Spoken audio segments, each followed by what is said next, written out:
Anar Nəcəfli, belə bir deyim var. Adının yanından vəzifəni çıx, gör yerdə nə qalacaq.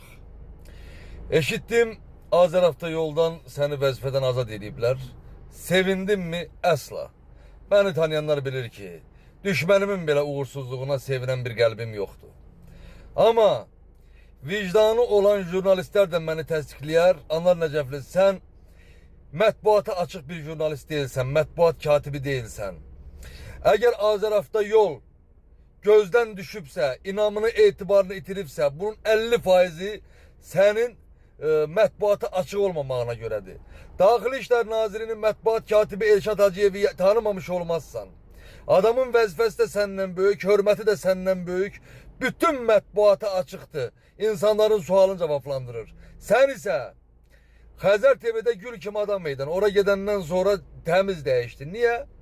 Sen telefona cevap vermirsen, WhatsApp'a cevap vermirsen, insanların çekip paylaştığı heç nəyə reaksiya vermirsen. Ucardan gelmişsən də sən də, bir rayon oğlusan da. Mənim Ucarda o kadar güzel kardeşlerim var yeri gelmişken. Anar Nəcəfli, vəzifədən azad olunmağına yenə deyirəm, sevinmədim. Ama səninlə niyə belə ləj düşmüşəm? O vaxtı ATV kanalını sən göndərib məni səhv çıxartmaq istəyirdin Bakının Məhəmmədi kəndinə. İndi gel, o Bakının Məhəmmədi kəndindəki o yol var ha. Ulu önderimiz Heydər Əliyevin adına Heydər Əliyev prospektidir. Gel gör o Heydər Əliyev prospekti nə vəziyyətdədir. Sənə WhatsApp'da yazıram, baxmırsan. Bu qədər video çəkirəm, baxmırsan. Kim zənn eləyirsən özünü? Sən axı mətbuat katibisən, insanların sualını cavablandırmaqdan ötərisən. İndi adının yanından vəzifəni çıx. Gör səndə nə qaldı Anar? Nəsə qaldısa yaşamısan.